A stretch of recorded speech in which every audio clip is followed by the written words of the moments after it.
My birthday, I'm going to be in Melbourne. How's your birthday? May.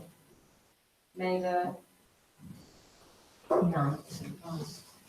Hello everyone, welcome to the first live update of the week. It's been a while since, well, it feels like a while since we've done these. I think it was a week last Friday was the last one. Let's wait for a few more people to join. I'm using hopefully what is a better microphone today, but if there are any problems with the sound, just let me know. Just let me know in the chat.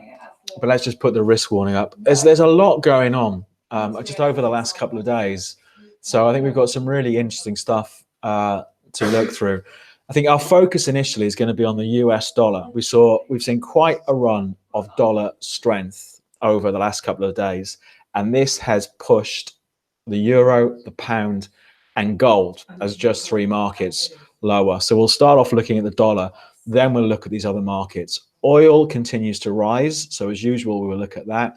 And yesterday we saw fresh all-time highs for the Nasdaq and a fresh closing high for the broader US stock market index, the S&P 500. So these markets still going gangbusters at the moment, which is a really, really strong move in stock markets yesterday. So we'll take a look at that. So, and of course, we will also have a look at Bitcoin, I think, to wrap things up, because that's still interesting. But I think that risk warning has been up for long enough. So let me just drag the trading platform over.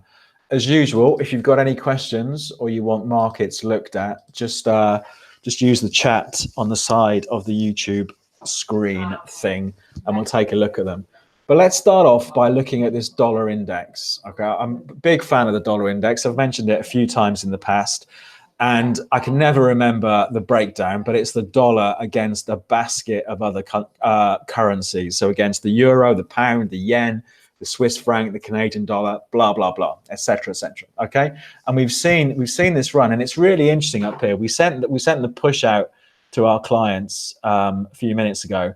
And the question was, the title, breakout or time to sell?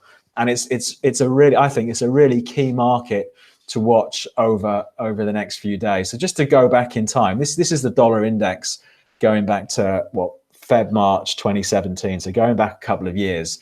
The dollar in 2017 had its worst year, I think, for more than a decade. So we saw dollar weakness. Then we saw last year from April a comeback by the US dollar. So the index was trading around about 90 in April last year. We're currently trading at 97. So the dollar's risen, about 8% over the last 8 months or so.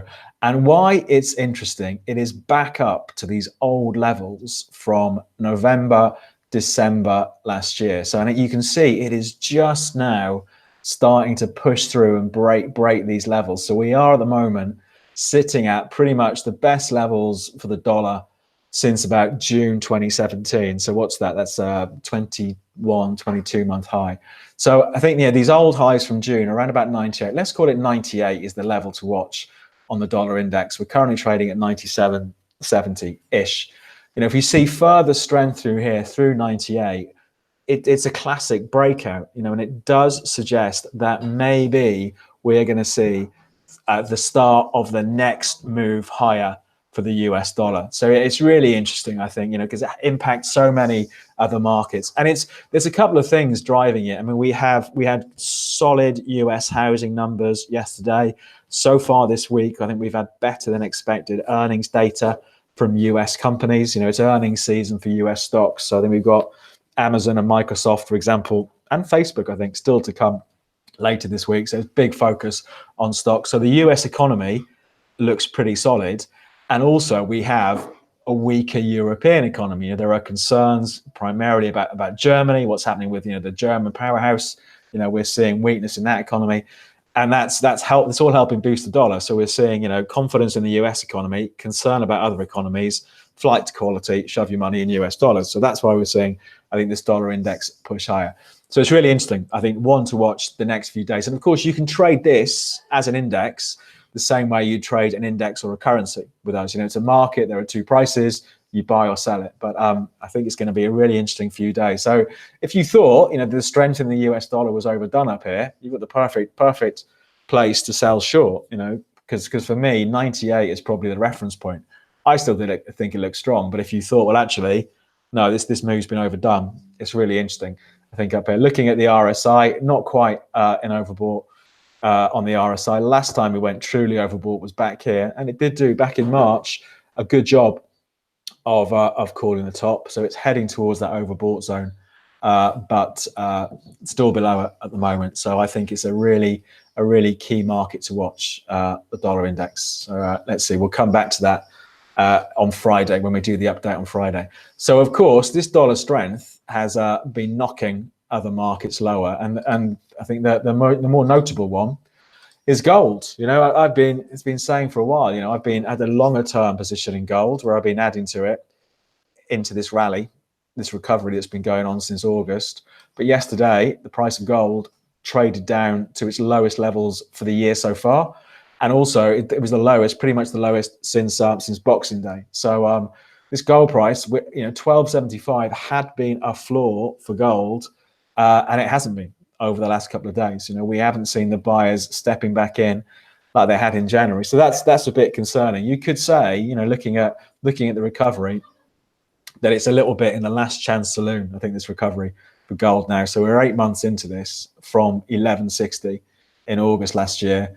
You know, maybe you know, the trend line support coming in around about 1265. If it's going to bounce from anywhere, then this is the place. You know, we've got the RSI backing that argument up. I suppose if you wanted to put a bit of weight on the indicators, we've got you know, an oversold RSI down here. Last time it was oversold was down here. Did end up being the lows in March. Then we've got to go back to November, which again was a big level, a big turnaround as well. So I think it's interesting, you know, interesting down here, but it really needs to get a move on now. If it's going to hold on to this recovery, we need to see some sort of strength coming in, and it has been, you know, pretty much devoid of strength for most of this month. So big levels to watch there. And if it starts slipping below 1260, it does start to look as if that recovery is over. We've got this downtrend that's been in place now since Feb. So it's pretty much crunch time, I think, for gold. So it's another interesting market to watch, but clearly hit by, first of all, US dollar strength has affected the price of gold. Plus also, when we've got stock markets soaring away like they have this week, you know, gold is the classic hedge against risk if you're worried, you know, but we're very much in a risk on mode this week with stock markets being so strong. So another thing that is maybe turning people away from gold. So let's take a look at the two others. Look at the pound. We had a pretty quiet week, 10 days for the pound, because of course the politicians were on their well-deserved Easter break after all the hard work they've done in getting Brexit pushed forward. Oh no. So we'd had a fairly quiet trade for pound against the dollar. But this week, politicians are back. We'd expect the Brexit chat to start ramping up. All the press in the UK is all about the European elections and parties being split and all that sort of stuff. So we've got even more political disarray in the UK. But the pound has been drifting lower. So the pound at the moment is trading at its lowest level for a couple of months. So we're below that 130 mark that had done such a good job in pound US dollar since March in holding this market up. So it looks pretty weak, and it's heading towards oversold. With the pound at the moment, you never know, because, you know, if we have some announcement from Theresa May or whoever, and suddenly sentiment turns and the market whips around. But it's definitely on the drift, I think, at the moment. You know, next big levels to watch off the daily charts, the lows from the 14th of Feb, just below 128. Let's flip on the hourlies. But at the moment, it's just drifting. There's the drift. You know, since when was it? Middle of April. So the market's lost about a couple of 100 points now over the last 2 weeks or so. Still looks to be under a bit of pressure. But on the dailies, let's see what happens if we start to trade down to the low 128s. I think the euro is a bit more interesting. I think the euro is, compared to the pound at the moment, because there's so much unknown. But the euro again hit yesterday because of that dollar strength. But, you know, we're going back again and again to these old lows for the euro. We had the lows in November down at, was it 112.30? It broke that low in March, but we didn't get any follow through, and the market snapped back, came back to that low in April, and we did see a half decent recovery from 111.80 up to 113 and a bit. So 140, 150 point recovery. And we're back down here again. So again, you know, for my money, if I really wanted to do a trade on the euro at the moment, the trade I'd be doing would be, I'd be a buyer. I'd be looking to buy, you know, because we are down in this old big support. I want my stop the other side of those lows from March. So 111.75, the other side of those, and to see if this level continues to hold. So it's trading at what, 112.15 at the moment. So it's 40 points above those lows for the year, which are also the lows since June 2017. But clearly, I think if we see the US dollar breakout, that is going to put pressure on the euro. You know, we could well see the euro get pushed to this level. But for me, that's the trade. You know, let's just flip it over to the hourlies and take a look on the short term, see how this looks like. So that was the sell-off yesterday. So 3 o'clock yesterday, it pushed down below 112. It snapped back fairly quickly. Again, between 9 and 10 this morning, it's had another push down through 112 and it snapped back. So the aggressive trade would be to be a buyer down here. Maybe if you're a bit more patient, you want to wait and see a bit more strength away from this 112 level. But clearly, euro dollar and that broader dollar index ones to watch at the moment. If we start to lose these old lows, let's say we start pushing to new lows for the year and new 22-month lows, you know, what are we looking at next? Well, we've got quite a bit of support just below 111, you know, but the euro has constantly broken down, only to snap back, breaks down, snaps back. So I wouldn't be, even if we did start trading through that level on the first day, I wouldn't necessarily take that as overly bearish, because the euro has a habit of snapping back. But really interesting market to watch. Bounce or bust time now, really, for the euro against the dollar. Let's have a quick look at euro sterling, then we'll get into the other markets.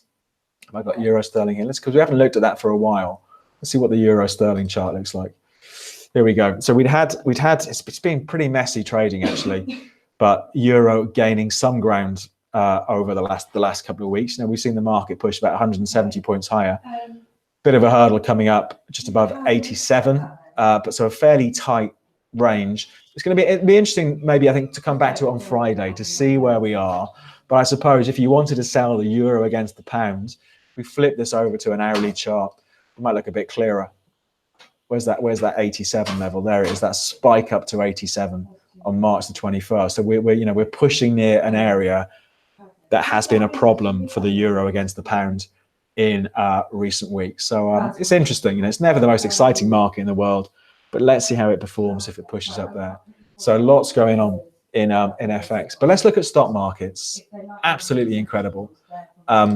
Given what happened in December last year, you know, where we had the worst December for the Dow since the Great Depression, you know, those sort of phrases, you always remember those things.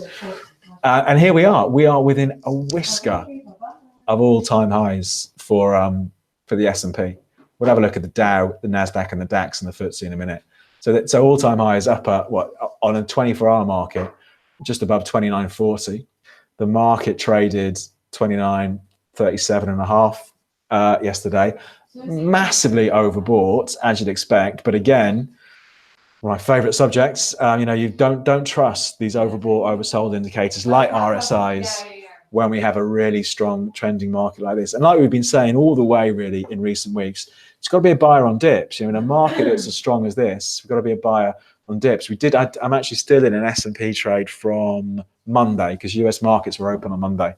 I quite flukily bought the low on Monday, or pretty much near the low. And of course, the market's rocketed up since then. So I'm just trailing the stock behind it. So this is what it looks like. So where were we on Monday? It was the 22nd, wasn't it? So it sold off a little bit in the first hour of trades, but held above the sort of intraday low from Thursday's session. So my stop was sort of beyond there, a little bit sideways. And of course, yesterday, I think there was very little chance, if you were waiting for a pullback yesterday, to get in on this trade. You know, so that's what the market looks like. We've just continuing to extend this recovery. It's up. It must be up actually about 25% now since the lows in December, which is a heck of a move for a major stock market index. So looking at today, you know, it would be great to get some sort of sell-off back into yesterday's range. So I think looking at if we did see it come under some weakness today, you know, I'd be watching. These are hourly candles we're looking at, watching the lows from yesterday around about 29.10. You know, if we get a push back into the low 29s, you would expect plenty of people who've suffered from FOMO, who've missed out on the move yesterday and want to buy any dip, because it really did. If we flip this over to maybe a 5-minute chart, it just went like a rocket yesterday. There was the move yesterday. You had a little bit of a think about it ahead of the highs from April the 17th. You can just about see that there. And then bang, it just went vertical. So I think today it'd be nice to get a bit of weakness and maybe get another bite of the cherry if we pull back. Let's see what happens. But the big levels to watch on the upside, you would expect the market to start getting at least a little bit nervous up here, these highs from September last year, you know, and some sort of selling or profit taking, you know, whatever you want to call it, start to come in. But a massive move yesterday. Will be interesting to see if this ends up being the last gasp higher for a while. But that trend is clearly up. So personally, I'll still be looking to buy the dips in that one. But maybe we'll get something of a decent correction ahead of these all-time highs just above 29.40. Let's see what happens. Let's take a look at the Nasdaq, because the Nasdaq hit fresh all-time highs. Of course, we've got, like I said, the likes of Amazon and Microsoft reporting their numbers later this week. But there's the move on the Nasdaq. So taking out those August, September highs above 7,700, trading through 7,800. Where's that gone? It's gone from, 6,000 to where we are now. So that's a 30% move, isn't it, on the Nasdaq? 1,800 points since Christmas Eve up there. So again, I would not think about selling this yet. I'll be looking for any weakness to hopefully be a buying opportunity. Obvious levels to watch, the first levels to watch, you know, the lows for yesterday, maybe that breakout point yesterday, but any weakness back to the low 7,700s. Again, waiting to see if we see any buyers come back in. But make no mistake, famous last words, you know, these stock markets as of yesterday, still incredibly strong. What's the other one we're looking at? The Dow. Then we'll have a look at the European markets. Then we'll look at commodities and Bitcoin, and then I'll do the questions. So here's the Dow. So the Dow Jones, it's just as sort of trickled into overbought down here. You can see this over the last week or so. Oh, this is a 10-day RSI down here. We're still, how far away are we? We're about 350 points or so. So all-time highs on the 24-hour market at least, around about 26,975. So 25 points shy of 27,000 on the Dow. So let's see what happens. So again, a strong move yesterday. Let's take a look on the hourlies. And it has been driven by, I think we've had good earnings in the last few weeks, the last week or so, better than expected earnings, suggesting that US stocks are doing well. Let's see what happens. But I think again on the Dow, the levels to watch, bit of a dip. Let's flip it over to a short-term chart just to get the times right. So a bit of a dip right on the open yesterday, 2:30 yesterday, dips back towards 26,500, has another dip back at about 3:45 UK time, and then bang, away we go. So again on the Dow, as with the S&P, as with the Nasdaq, if we see a bit of profit taking, bit of selling, whatever you want to call it, if we see it pull, come under pressure, back to the low 26,500s, those lows from yesterday, you would expect there would be a queue of people looking to buy. So on signs of strength, I'd be tempted to be a buyer down here. Let's see. Right, European markets, the DAX. The DAX has had, it's having actually a bit of a move as we speak, I think, the DAX. Let's flip it over to the dailies first of all. Let's look at the bigger picture. So here's the DAX.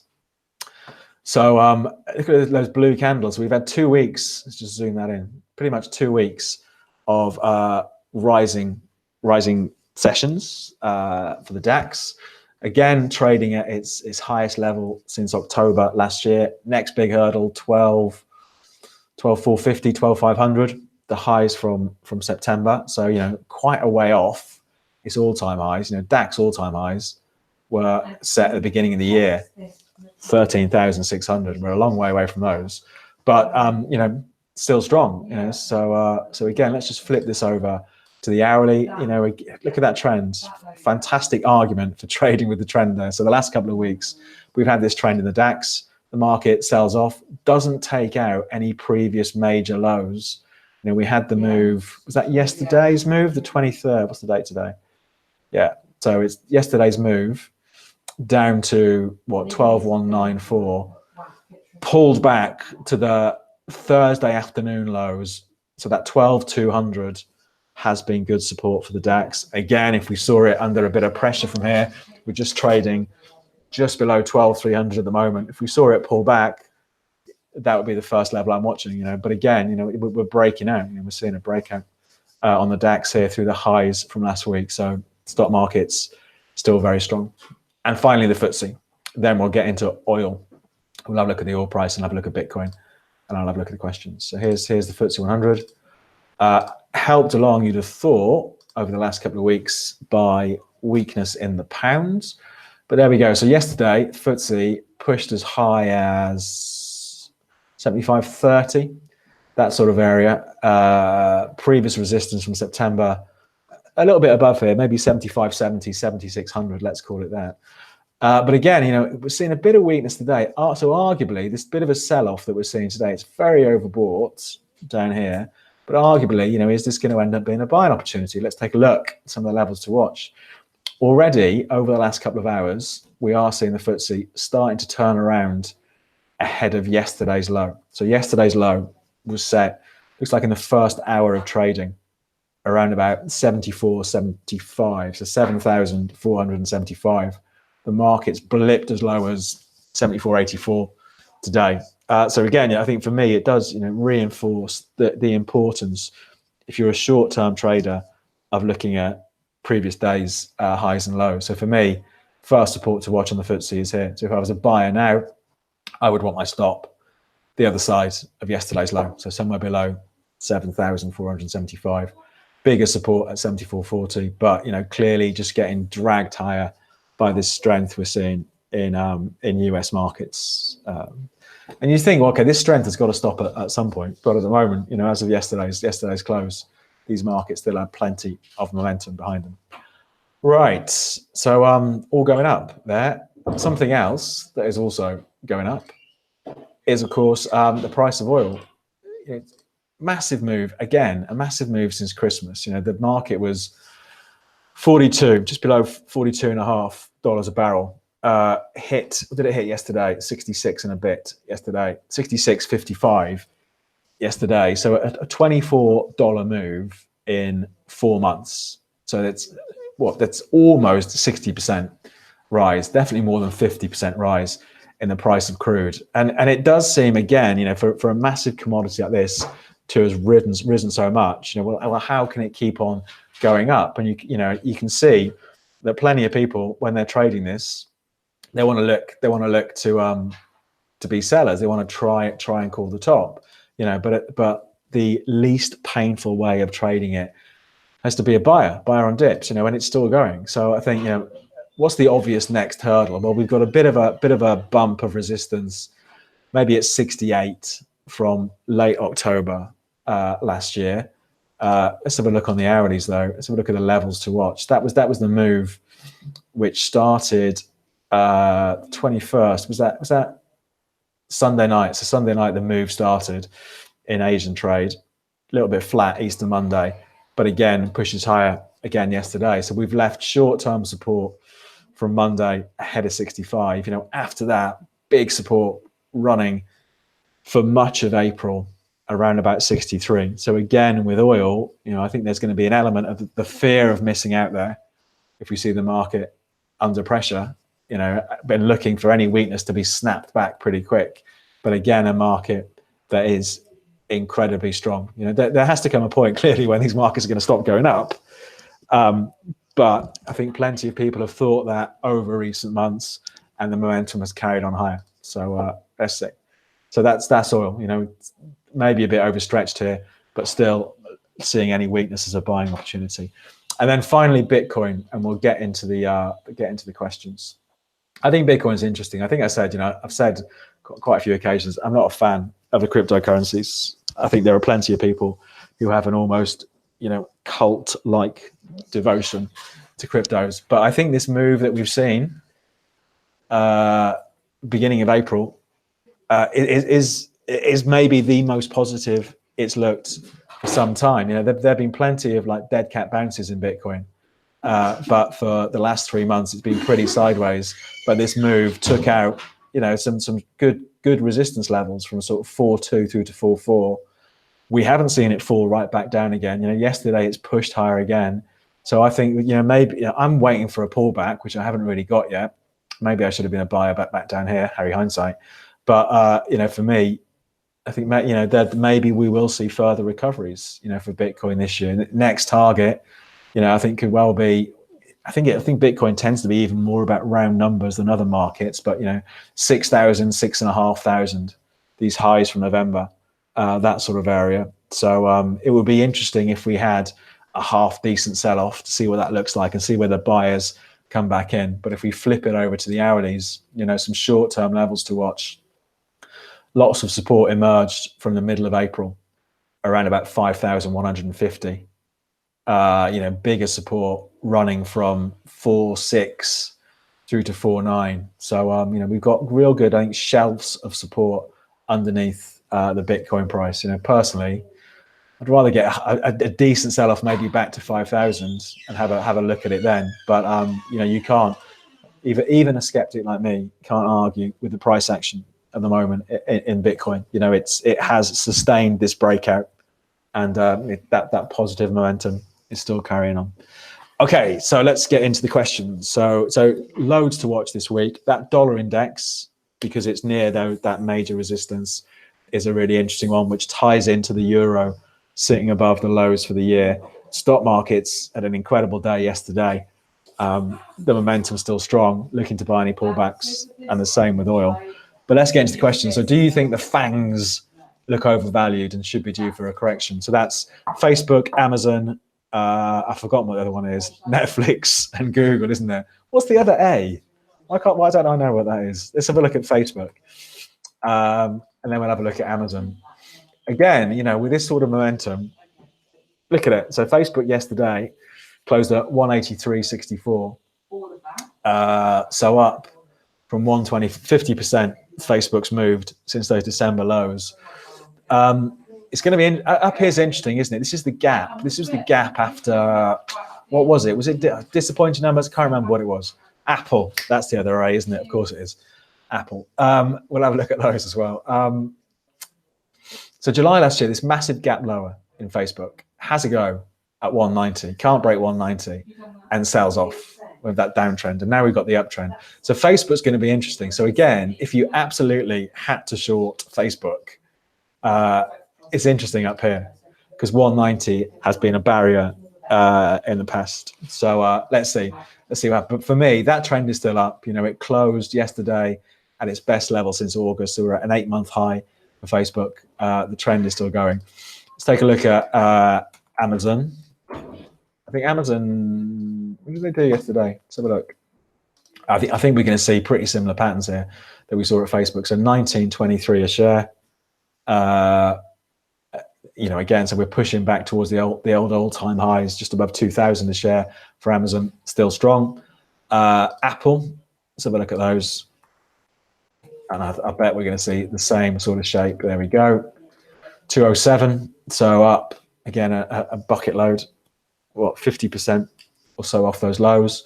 Still below the all-time highs, but that trend still strong. And then Netflix and Google. Yeah, they're all the same, aren't they? So it's all, again, closed at its best levels since October. Now, Netflix is interesting. I mean, so this 390, 388, 390, quite a problem. Nudging back towards the all-time highs. Again, Netflix.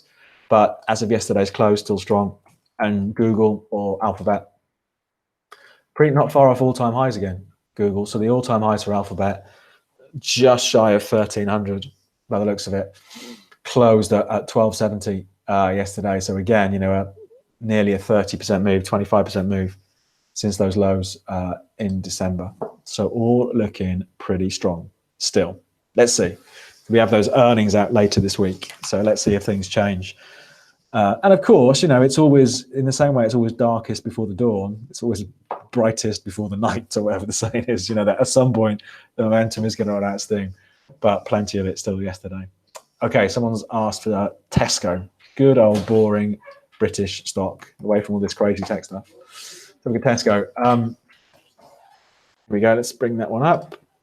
What do you think? Tesco, they had all those problems a few years ago, didn't they, with accounting and stuff like that, and the shares were down here, sort of 140 a share. Good recovery since then. Nice trend, chugging away. Big target, next big target. These old highs from August last year, just ahead of 270. So again, for me, a bit further potentially, a bit further to come on the upside. But if I bought anywhere in the past, I'd be tempted to think about trailing some sort of stop loss up here, just in case we see them start to get nervous ahead of 270. But yeah, interesting. And a great run again this year, up 80p a share since the beginning of the year, about 40%. That is, isn't it, for Tesco? Which is a big move for a big old supermarket. That is a big old move. We've done it. Yeah, thanks for that, for the A's, the Apples, Amazons, and Alphabets. On sterling yen, the old favorite. Okay, sterling yen. Let's have a look at that. Sterling yen, GBP, JPY, British pound, Japanese yen. What's that been doing? Not much by the looks of it.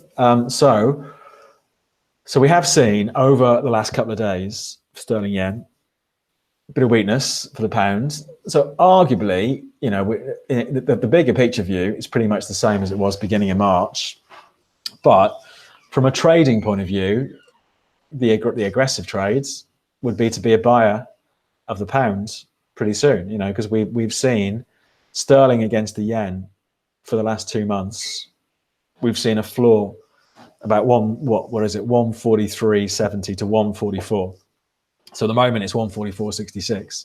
So if it was going to turn around anywhere, then we're here. Actually backing that argument up, we haven't seen much of this today, but we do have on the hourly RSI, we have this thing known as bullish divergence on sterling yen. So where the market slipped to a low and then lower still, but the RSI is making higher lows. So that can be a suggestion that maybe the strength is running out of steam. The weakness, is running out of steam. So it does add strength to the argument. Well, maybe we should see the thing turn around from here. But it's interesting, I think. If you want to be a bit more patient, maybe wait, because it has. It's only in the last couple of hours it made a new low for this down move. So maybe the more patient trade is to wait it out for at least a day and see if we see some sort of stability down here. But it is interesting because this has been such a floor for the pound against the yen. And then the last one, the CAC 40, so the French index. What's that doing? Let's bring that up. I don't think we looked at this one before, have we? Let's have a look on that on the dailies. So there we go. That's interesting, actually. That over the last, it's not done much this week, considering that everything else is taking the roof off. The CAC isn't. So we've got these all-time highs by the looks of it. I'm guessing they're all-time highs, around about ahead of 5,700. It did push higher last week to 56, and we're just trading pretty flat at the moment. So it almost looks like it's closed, doesn't it? It's a weird looking thing. But arguably, that trend, well, not arguably, you can see it, can't you? That trend, the bit we're looking at here since March, the March lows, is still up. What's the closest you want your stop? For me, the other side of yesterday's low, arguably the better stop is down here somewhere, below 55.20.